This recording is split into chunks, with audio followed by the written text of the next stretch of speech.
Good morning, folks. It's now Tuesday. Another day approaches on this long journey with this 66 Volkswagen. Just want to kind of show y'all, mainly for Gary, the owner, the progress being made on this Volkswagen. Spent all day yesterday working on that fender all the way down the side. This fender, worked some more on that pillar post or whatever you call it. The entire hood, yes, I had to remove the bumper so I could get to all that down there, which is really horrible. A lot of paint missing, chipping off, peeling off, but I wanted to get down there anyway.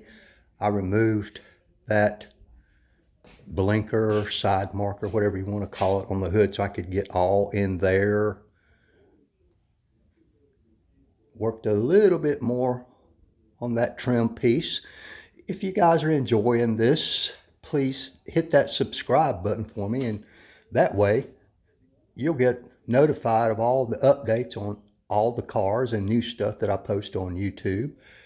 I got the entire hood done again, but as you can plainly see, there are some spots like right there. I went over and over and over that, but it could only improve to a certain point, and that's because there's a lot of damage to the paint. You can see where it's peeled off all the way down to the metal, that big spot right there, and all this is cracked paint. All that discoloration there, absolutely nothing I can do about that. That's a paint chip there, paint chip there on that little character. I don't know what you want to call that little raised spot on the hood, but there's a piece of trim that goes across there, which I have also removed. I'm going to polish that up. Easy enough to put that back on.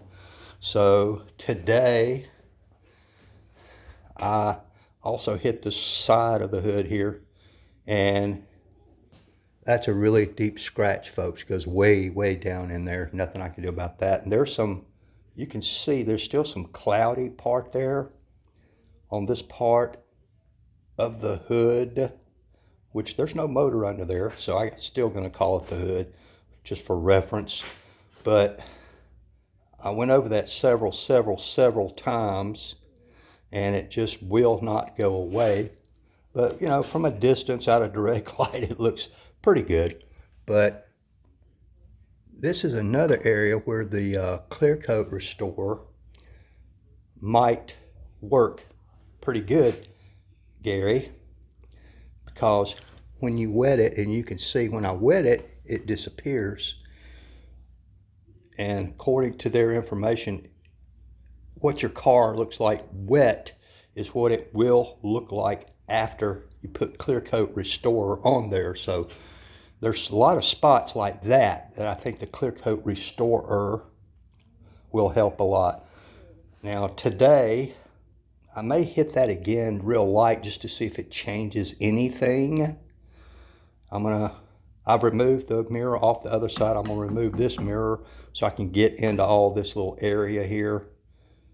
I like to use the nano polisher sometimes for those areas, but it just doesn't have enough horsepower for this paint.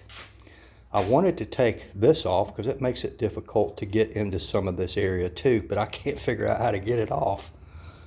But we'll work around that. I'll remove this marker, blinker, whatever it is right there. Can't remember if it's a blinker or just a marker. I think it is a blinker. But I'll take that off so that I can get to all that area of this fender. My goal today is to do this fender again. This whole side came out pretty good the first time, but I'll probably just hit it again very quickly because in this light it's not showing up, but there are some areas there that just need a little bit more attention. As you can plainly see, this area here needs some more attention if it will improve any. So what I do is I'll take my Sonax and my hybrid wool pad synthetic wool, I think it is. And I'll try it again real quick, just a light polish on it again, see if it improves it. If it does, I will keep doing that. It's a time-consuming process to see if I can improve it any. I'll probably do this one again, just real light, see if I can improve that to some degree. And then again, at some point we'll go back and try to spiff up all of this trim for Gary. So we'll do that, all that again, but that's not going to be too bad, I don't think. Then we'll do this fender again, which I'm pretty positive I will be able to improve that. Now, as you can see, I'll try to hit this again right in here, but it's done been hit. I done buffed it and buffed it and buffed it. So I don't know that I'm going to be able to improve that anymore, but we shall see. I can't resist trying just a little bit. Got to be careful because this paint is very fragile, pretty thin at this point. So I don't want to make it worse, but I will try to see if I can make it better.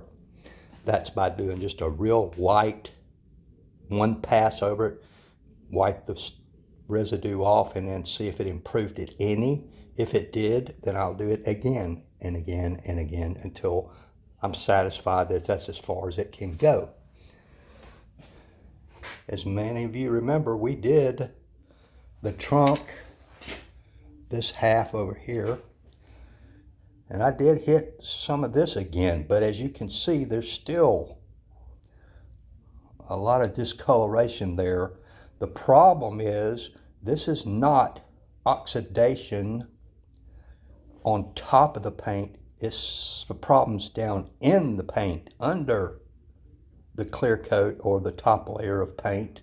Clear coat is paint. It's just paint without pigment, so I'm not really sure what we're dealing with here, but I will try to improve that some more, as well as what we said before the fender. As you notice, I've also removed the rear bumper, removed the front bumper, removed the license plate, frame, and tag. So the paint under where the tag was, that's pretty good, as I mentioned before. So we'll get on it, and as you'll notice, I've got a a block under the wheel because, best I could tell, the emergency brake on this thing does not work. I mean, it's in gear, but just out of an abundance of caution.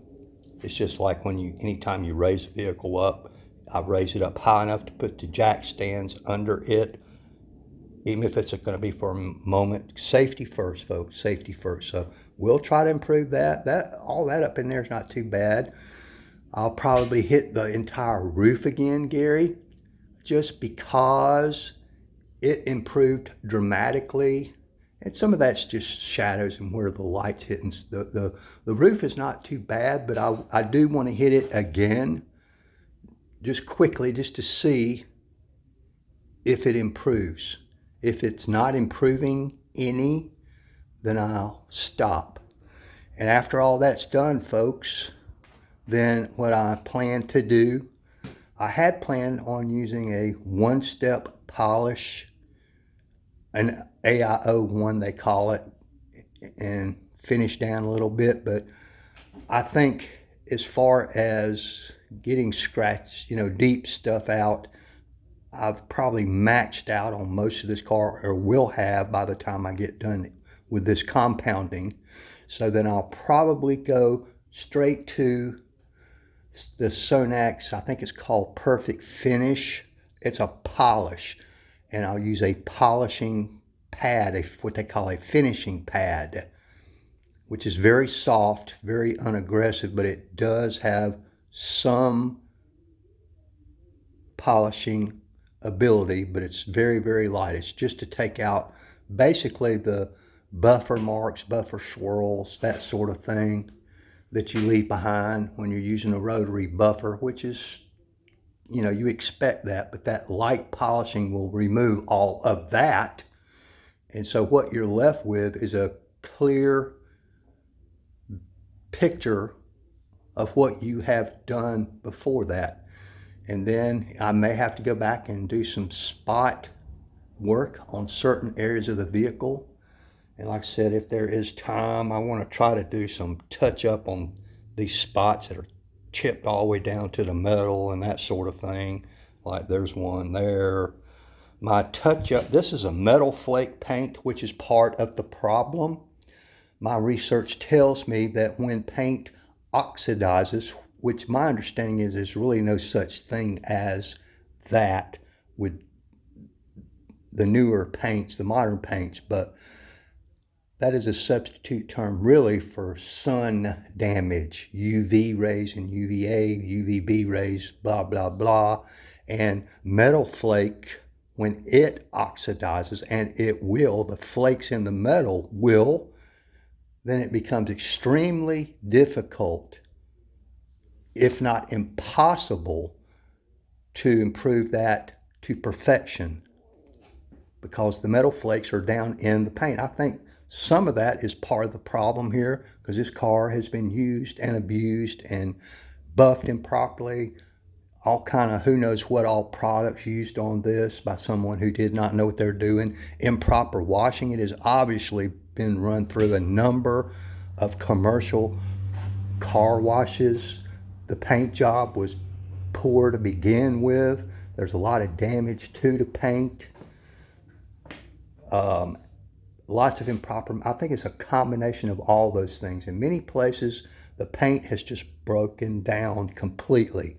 That's where you saw that cracking and peeling and that sort of stuff. Other things were from objects impacting the paint. That's where that damage, I think, all the way down to the metal has obviously come from. Those are huge paint chips. So anyway, Gary, we're off and running here in a minute. And we'll see what we can do. We're starting right here today. Thank you, folks. Catch y'all later.